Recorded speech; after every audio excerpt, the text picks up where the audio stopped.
Hello and welcome to English Mindset. My name is Jessica, and I'm so happy you're here today, because this episode is designed to help you build calm, confident English for real life. Think of it as a friendly walk through an ordinary week, where every step gives you a useful sentence, a clear pattern, and a small moment to practice. We'll move slowly and naturally, so you can follow every idea, hear every rhythm, and feel how polite English makes everyday communication warmer and easier. Imagine you wake up on a weekday morning and the room is still a little dark. You stretch, sit up, and check the time. You say to yourself, "Good morning." Let's start gently. You make your bed, open the window for fresh air, and prepare a simple breakfast. When you meet your housemate in the kitchen, you greet them with, "Good morning. Did you sleep well?" They smile and say, "Pretty well, thanks. How about you?" You reply, "I slept fine, thank you," and then you add a small request, "Could you pass me the kettle, please?"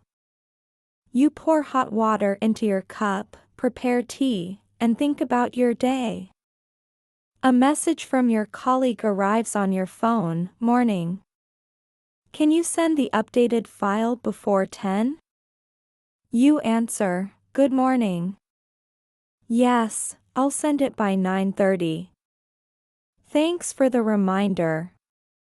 Notice how short, polite phrases organize the moment, a greeting, a quick confirmation, and a thank you to keep the conversation friendly.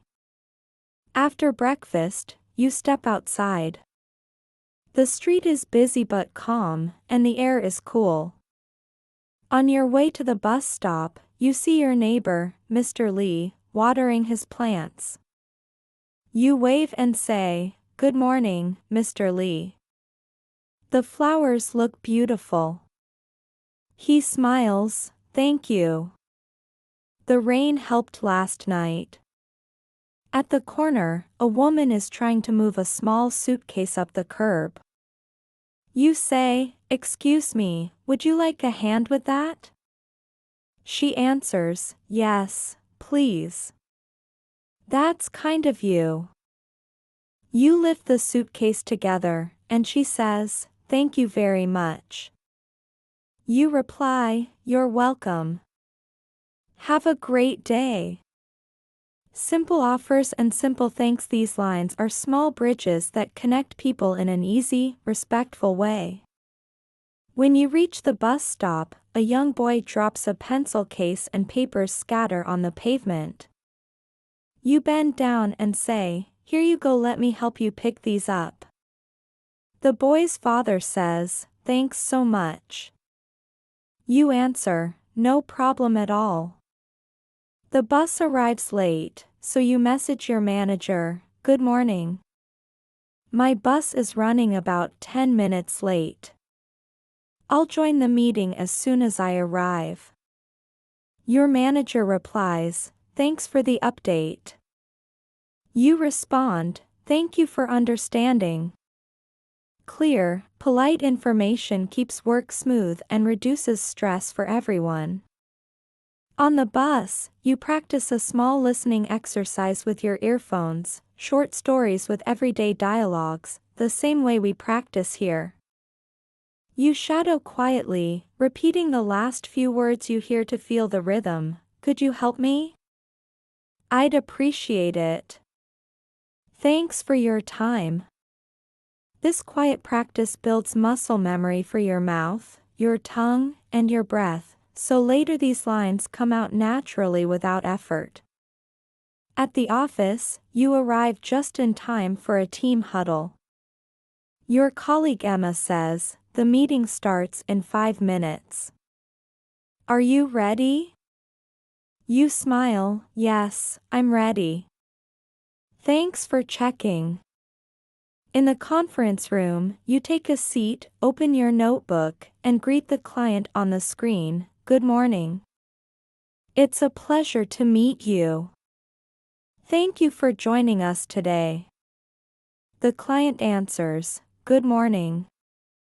Thank you for having me. During the call, you use clear signals to make communication smoother. Could you please repeat that? If I understand correctly, you'd like the draft on Friday.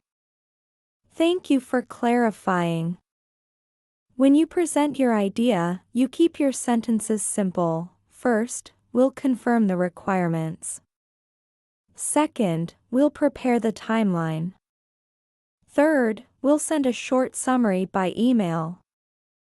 The client nods and says, that sounds good. You close with, perfect. I'll follow up this afternoon. Thank you for your time. After the meeting, you head to a nearby bakery for a short break. You greet the shopkeeper, good morning. Could I have 1 loaf of whole wheat bread and 2 croissants, please? The shopkeeper replies, of course. Anything else? You say, no, thank you. That's all. When you pay, you add, have a nice day, and you receive, you too, in return. These short exchanges are like gentle exercises for your voice. You are training your mouth to choose soft beginnings, could I, would you mind, may I please, and warm endings, thank you, that's very kind, I appreciate it. Back at the office, an email from a client arrives. Could you confirm the delivery time? You reply, thank you for your message. The delivery is scheduled for Thursday at 10 a.m. Please let me know if you need any changes. You've answered the question, you've confirmed the detail, and you've invited the client to continue the conversation if necessary. After lunch, your manager asks, can you review Anna's report this afternoon? You say, yes, I can. I'll send feedback by 4 p.m. When you finish reading, you walk over to Anna's desk and say, great structure. I have 2 small suggestions. First, a clearer title on page 1. Second, a short example in section 3. Otherwise, it reads very well. She smiles, thanks for the advice. You answer, you're welcome. Happy to help. Later, you leave the office and go to the post office to send a package. At the counter, you say, good afternoon. I'd like to send this package to New York, please. How much does it cost? Could you send it express? The clerk checks the weight, that will be $15. It will arrive in 3 days. You reply, perfect. Thank you very much.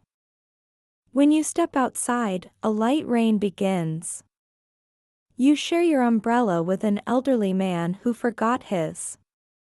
Please, come under. It's raining harder than it looks. He says, that's very kind. Thank you. You answer, my pleasure. Where are you heading? He points toward the bus stop, and you walk together for a minute or two before saying, goodbye, with a warm, have a pleasant evening.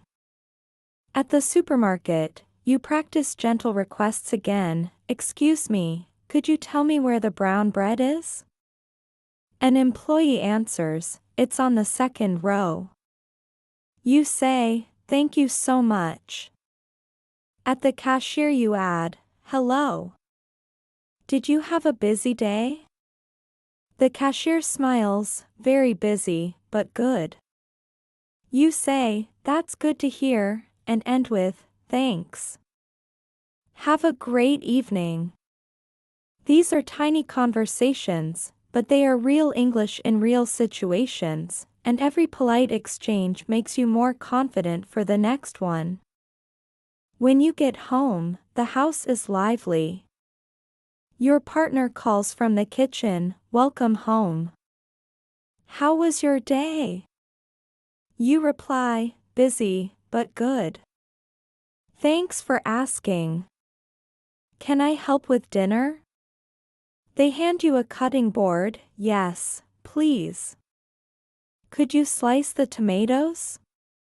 You say, of course, and you practice short, useful family lines while you cook. Could you pass the salt, please? Would you like more rice? Thank you for the meal. Later, you sit with the children to check homework. Your son asks, how do I ask for water politely? You say, you can say, could I have some water, please, or may I have a glass of water, please? He repeats the sentence, and you smile, perfect. That sounds very polite. Your daughter shows you a drawing. You respond, that looks wonderful. I love the colors you chose. Could you tell me what you drew? She explains, and you nod, excellent. That's a clear description.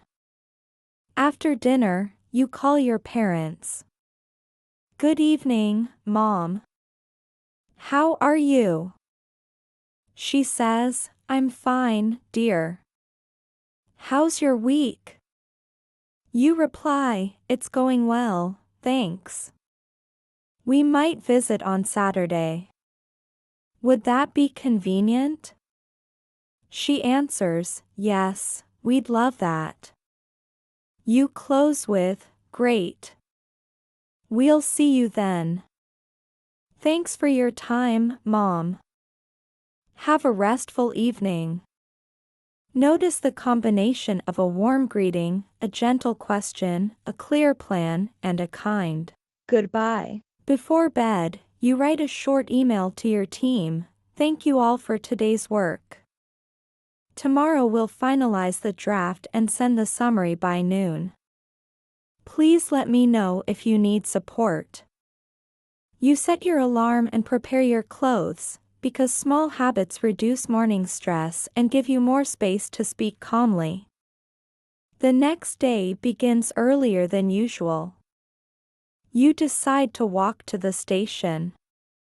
On the way, you meet your neighbor's child who is struggling with a bicycle chain. You say, excuse me, do you need a hand? The child nods, yes, please. You fix the chain together, and the child says, thank you so much. You reply, you're welcome. Be careful and have a great ride. At the station, you go to the ticket window, good morning. I'd like a return ticket to Greenfield, please. The clerk says, that will be $15. The train leaves in 10 minutes. You answer, thank you. Could you tell me which platform? The clerk points, platform 2. You say, thanks for your help, and walk away with confidence. On the train, a passenger asks, is this seat taken? You answer, no, go ahead. Please, have a seat. You exchange a few lines about the weather and the city light, friendly small talk, and then you read a short article aloud, quietly, to practice pronunciation. You underline 3 polite phrases to use later, I appreciate your help, would you mind if, and, thanks for your patience. At the client's office, you are welcomed by a young coordinator, thank you for coming. You respond, it's my pleasure. I'm here to share a few practical steps for clearer communication. In the meeting, you explain, we'll begin with a short checklist, then a brief example, and finally a simple template you can copy. Please feel free to interrupt me if something isn't clear. Someone asks a question, and you say, that's a great question. Let me explain this part again with a different example. After the session, a participant says, "We learned a lot today." You answer, "I'm glad it was helpful. Thank you for your time." On your way home, you stop at a small cafe. "Good afternoon. Could I have a cup of tea without sugar, please?" The barista asks, "Anything else?" You say, "No, thank you. That's all." When your tea arrives, the barista says, "Be careful, it's hot." You reply, "Thank you very much." Then you take out your notebook and write 3 lines you want to practice tonight. Could you explain that again, please? Would it be possible to move the meeting to 10 a.m.? Thank you for the update. In the evening, your friend Peter calls about a repair service. You answer, "Hello, Peter. It's good to hear from you. How are you today?" He says, "I'm well. Do you know a good repair shop?" You say, "Yes, there's a reliable one near the post office. I can send you the number." He replies, "That would be great. Thanks for your help." You close with, "You're welcome. Have a good night." Later, you and your partner prepare a small list for the next day: groceries, a quick bank visit, and a phone call to the school. You practice a polite question you'll need: "Good afternoon. Could you please confirm the time for the parent-teacher meeting?" You also practice a sentence for the bank: "Hello. I'd like to update my address in your records, please." Each short line is a tiny tool that makes the next task simpler. The following afternoon, you and your partner visit the school. The teacher greets you, "Good afternoon. Thank you for coming." You reply, "Thank you for meeting us. We appreciate your time." The teacher says, "Your child is doing well in class. Reading is strong, but handwriting needs a bit more practice." You answer, "Thank you for the feedback. We'll practice at home and check back in a few weeks." You end the conversation with, "Thanks again for your guidance," because teachers, like all helpers, deserve gratitude for their work. On the weekend, you visit your parents. At the door you say, "It's lovely to see you. Thank you for having us." At lunch you use table language: "Could you pass the salad, please? Would you like more tea? This tastes wonderful, thank you for cooking." After lunch, your father asks for help fixing a cupboard handle. You say, "Of course. I'll get the screwdriver. It won't take long." When it's done, he says, "Thank you for your help," and you reply, "It was no trouble at all." Before leaving, you say, "Thank you for a lovely afternoon. We enjoyed our time with you," and they answer, "Come again soon." On Sunday you plan a simple picnic in the park. You pack sandwiches, fruit, and water. Under a big tree, you practice soft, polite requests with the children: "Could you pass the water, please? May I have an apple, please? Thank you, here you go." A family nearby asks, "Excuse me, could you tell us where the playground is?" You point and say, "It's just behind those trees." They reply, "Thank you so much," and you answer, "You're welcome." These moments show your children that kindness and clarity are practical skills, not only nice ideas. In the evening, you prepare for Monday with 3 calm steps. You set your alarm, you choose your clothes, and you write a short plan for the morning. Then you practice reading aloud for 5 minutes. You choose a paragraph with polite requests and say them slowly, clearly, and softly. Could you repeat that, please? Would you mind sending the file today? Thank you for your help. You focus on gentle sounds, on the music of the sentence, and on breathing before you speak. The next day, you meet a new colleague in the elevator. You say, "Good morning. I'm Jessica. Welcome to the team." They answer, "Thank you. I'm a little nervous." You reply, "That's normal. If you need anything, please let me know." During a meeting, you help them by modeling kind interjections. "If I may add a point, that makes sense. Thank you for the clarification." Afterward, you send a follow-up note. "Great to meet you today. Here's a short summary of our plan. Please reach out if you have any questions." You see how politeness, clarity, and simple structure build trust quickly, even with people you've just met. In the afternoon, a delivery company calls. "Good afternoon. We have a package for you. Will you be at home at 5 p.m.? You say, "Yes, I'll be home. Thank you for letting me know." Then you message your partner, "The delivery arrives at 5. I'll handle it." At 5, the courier arrives.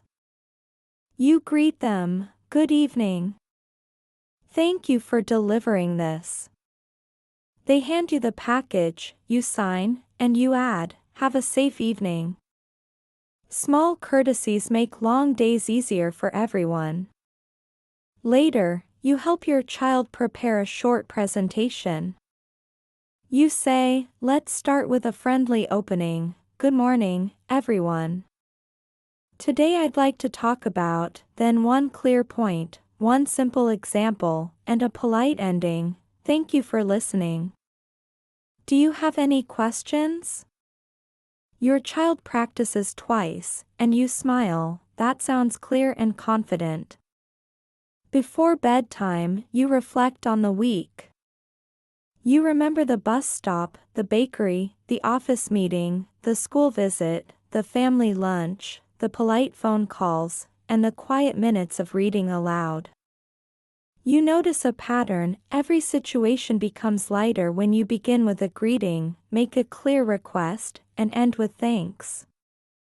You write one final reminder in your notebook. Polite English equals small lines plus steady practice plus kind tone. Then you close your notebook and say softly, "Good night. See you tomorrow."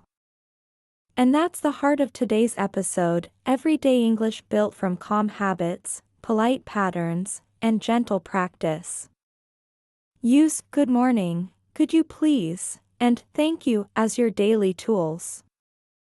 Read aloud for a few minutes each day to strengthen your mouth and your confidence.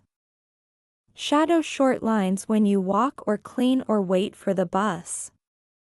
Keep your sentences short and your voice friendly. If you do this, step by step, you'll feel your English become smoother, warmer, and more natural in the places where you need it most: at home, at work, in shops, on the phone, and out in the world. Thank you for spending your time with me today. I'm Jessica, this is English Mindset, and I'm proud of the care and consistency you're bringing to your learning.